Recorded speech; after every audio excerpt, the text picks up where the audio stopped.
malaa dadku tusaalahay aad wax ugu fahmay ogyihiin aan laba midho tusaale ama saddex tusaalaha tilmaamo nusuusta badanba ka tago nabigu calayhi salaatu wasalaam iyo quraysh sulxu xudaybiya heshiis bay wada galeen heshiiskii oo la wado waan wali la qorin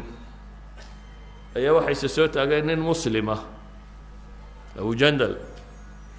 nin muslima uu dhalay odayga nebiga heshiiska la gelaya calayhi salaatu wasalaam oo maka lagu toorjargareeyey oo soo baxsadoo silsiladihii ku xidhan yihin qiyaasada nin muslima oo gaal ka soo cararay oo silsiladaysan oo silsiladihii wata oo toorjarkii ka muuqdo ayaa isa soo taagay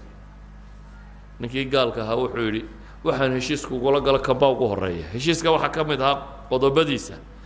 wixii muslime soo baxsada ee quraysh ka tagay muslimiinta u tagaa in loo celiyo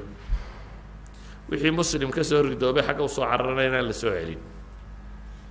wuxuu yidhi heshiiska ah wixii ugu horreeyaan kugula galaa waa kan waar wali lama qorin may heshiisba geli maayo haddaan kaa la celinin waa inankiisii karina nebigu ilaa xad u gaadhsiiyey kan iga qalleeh ii dhaaf waa diiday nebigu calayhi salaatu wasalaam saxaabigii wuxuu ku yidhi isbir waxtasib raac hadda waa nin muslimo waayo waxaa la ilaalinaya cahdiga muslimiintu galeen isbir waxtasib baa la yidhi sabiroo iska tag waa masalada axaadiidka dheer uu ku soo arooray bukhaari ku yaala cumar iyo abubakar iyo hadalladii saxaabada ka soo baxsaday isla qisadan wax ku saabsan oo labaad aan tilmaamo wakhtigaa koobane abu jandal saxaabigii la odhan jiray haddaynu sheegnay saxaabi kala soo baxsaday oo abubasiir la yidhaahdo wuxuu ka yimi gaaladii dabeetana madiinuu yimi madiina isagoo iska fadhiyo jooga ayay gaaladii laba nin ka soo daba direen waxay dhahaen ninkaasaa soo baxsaday waa in la soo celiyaa ballankeenuna wuxuu ahaa maxay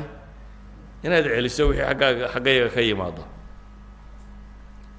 abubasiiroo jooga buu nebigu yeedho wuxuu yidhi kaale raac nimankan nebi maxamed ma diidi karo calayhi salaatu wasalaam labadii nin buu soo raaca gaaladii baa lagu celinaya waayo heshiiskaasaa dhigayay wuu yimi dhexda markuu marayo isaga nebiga ka yimi calayhi salaatu wasalaam nimankiina u dhiib dhexda markuu marayaa nimankii la iska sheekaystay oo dabeetana seeftaadu qurux badanayo waxbuu yidho bal itus oo mid buu seefti ka qaado mid buu madaxa ka gooyey kii kalena wuu cararay isagoo kii kale eriyayo haddana madiina kusoo noqdo waxaa la yidhi abubuseer soo gal haddana oo labadii nin aad ku dartay midna dhimay midna wuu eriyayaayo waa kan wuxuu yidhi ilaahay rasuulkiisiiyo adigu ballankii fulisay ilaadu caadigaagu waxaa inaad celiso oo i celisay nimankan dee anaa iska soo farsameeyo ka imi nabigu calayhi salaatu wasalaam wuxuu yihi kani waa dagaal ooge alla yaa wax u gargaara siiyey yani weedh mascaru xarb waa dagaal ooga buu nebigu yidhi wuxuu gartay haddii haddana la soo noqdo inuu nebigu celin doono markaasuu iska baxa meelaan dowladda islaamku gaadhin oo xeeba buu iska degay aan nebi maxamed xukumin markaa dee gaaladu odhan mayso soo celiyo markaa wuu iskaga tegey meel kaleu joogaa halkaas buu ayuu noqday inuu gaalada dagaal isagu keligii la galo muslimiintii wixii soo baxsadaaba madiine ma yimaadaane halkaasay tagaan dhowr boqol oo nin abujandalkii ka mid yahay baa ugu tegey akhiiran gaaladaa time waxay idhaahdeen bandigaa waanu ogolla in laga masaxaa heshiiskii nimankan u naga qabo oo ha ku soo noqdaan madiino iyaguna heshiiskaa soo galaan inay sulxiga ku jiraan oo nabaddaa waxaan uga dan leeyahay hadduu qofka muslimkii heshiis rabo inuu buriyo ma heshiiska adag baa jira dad muslimiina oo la dhibay oo saa loo rafaadinayo kaasuu aqbali waa maslaxad iyo waa kan iyo waxaasi meesha kama socdaan heshiiskaad gasha waad gasha qiso saddexaad aan idin tilmaamo dagaalkii beder markuu nebigu galay ee gaaladiina soo socoto waxaynu naqaanaa dagaalkaas ilaahay unbaa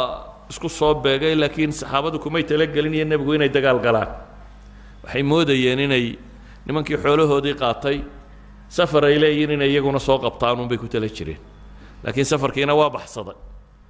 qurayshoo 1,000 nin oo fardahoodii iyo awrtoodaba wadataana dagaalkii bay yimaadeen waa maalintuu nebigu calayhi salaatu wasalaam ugu baahi badnaa rag inuu helo waa kii ilaahay baryayay lahaa ilaahayow intan haddii la halaago maanta dunida dib lagugu caabudi maayo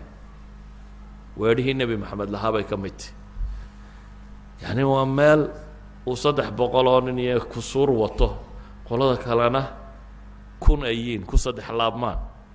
waa meel iyagu aanay farda iyo awr iyo wixii loo baahnaa ee lagu dagaalgelayay aanay wadanin nimankanina hubkoodii iyo gaashaamadoodii iyo fardahoodiiba ay wataan idan waa mowqif xarij ah mowqif aad u adag laba saxaabo soo hijrooday oo aan dagaalka iyo warkanba ka warhaynin ayaa meeshii ku soo beegmay waa xudayfa ibnu lyamaan iyo aabihii xudayfa iyo aabihii beder kamay qayb gelin sababtay uga qayb geli waayeenna waa tan iyagoo soo safray bay yimaadeen gaaladaa qabatay waxaa la yidhi xagaa ku socotaan waxay dhaheen madiina aduu markii la wada hadlay waxaa la yidhi maye maxamed baa ku socotaan ciidanka halkan jooga war ciidan kuma soconna anagu madiinaan ku soconnaa waxay dhaheen ballan noo qaada haddaanu idin sii daynay inaydan ciidanka ku biiraynin heshiiskaana la gala heshiiskii bay galeen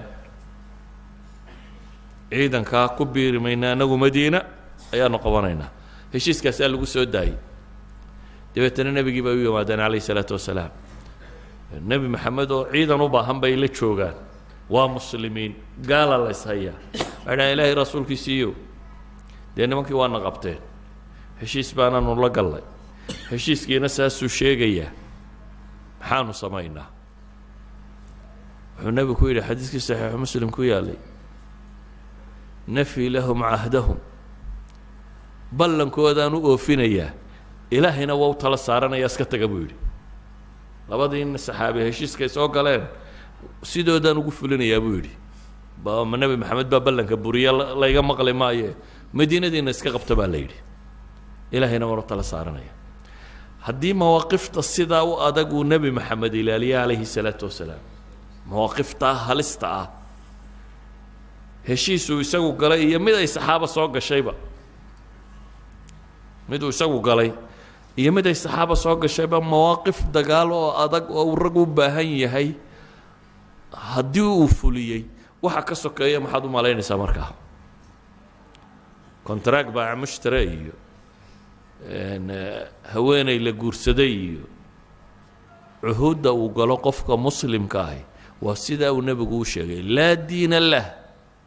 diintu waa dhaqan iyo akhlaaq dhaqan iyo akhlaaq ma wato kaasi liman laa cahda lahu inuu nebi maxamed yidhaahdo qofka aan ballan lahayn qofka aan heshiis fulin qofka muslimkii markaa ama mid wacdiya ha noqdo uu yaboohay oo mustaqbalka ku saabsan ama mid uu saxeexay ha noqdo ama mid uu afka ka galay ha noqdo war heshiis ballan haddaad gasho oofi ballanka oofintiisu bay culammadu yidhaahdaan qadaaya alkhalaynta ugu badan leh waa iskaga mid inaad gaal la gashay iyo inaad muslim la gashay iyo inaad munaafiq la gashay waa iskaga mid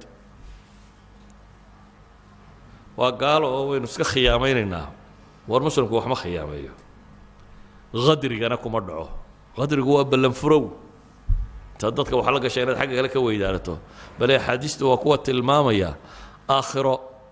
kaasi isagoo liwaasita culammadu waxay dhahaa dabadaa loo sudhaa liwaagu dee waa calaamad bandiirad isagoo dabada ku sitoo imanaya ay ugu qoran tahay liwaaulqadr waa kii ballan furowga lahaa kii dadka khiyaameeyey aakhiro oo khalqigii ilaah oo dhami taagan yihiin baad imanaysaa adigoo xagga dambe ku wata calaamad bandiiradi kaa taagan tahay sheegaysa inaad tahay qofkii ballanka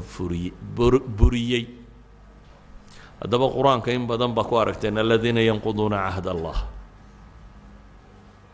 awfuu bicahdi illaah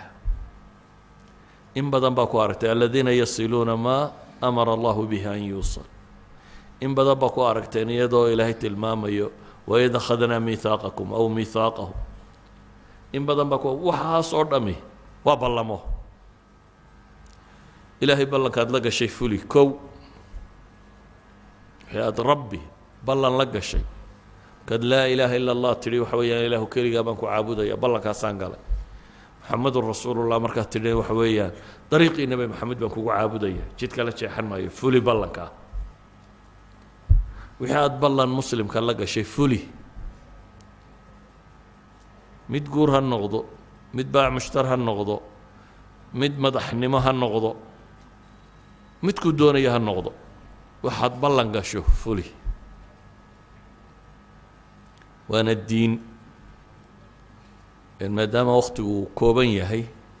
waxaan baan raboon in la fahmo mawduuca ballanku inaanu gaal iyo muslim kala lahayn haddaad ballan gashay inaad fuliso iyo inuu diinta ka mid yahay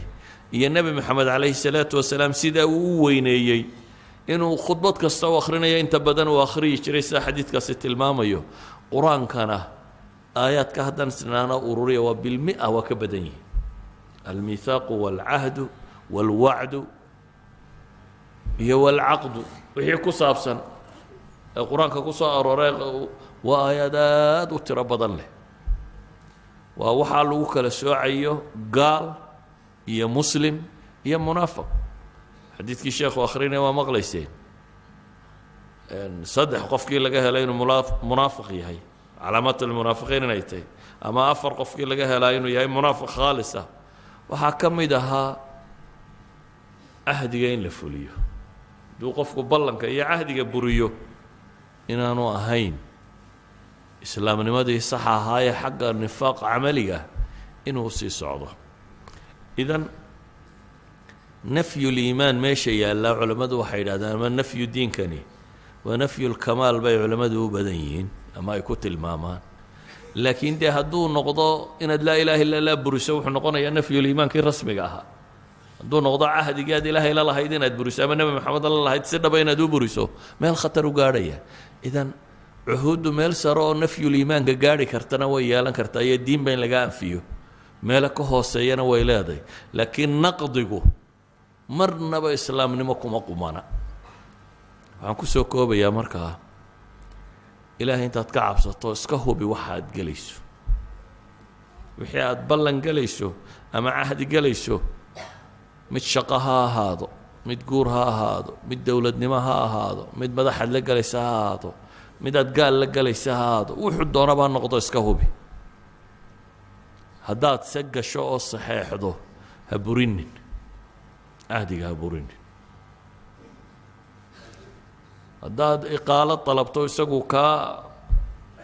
uu kaa qalleeyo waa meel haddii kale mulsim baad ku tahy beecii maxaa la tilmaamayay waxaa la ammaanayay qofka muslimka ee dadka ka qalleeya laakiin hadduu kontraagu dhaco waad ku jirtaa sina ma burug hertid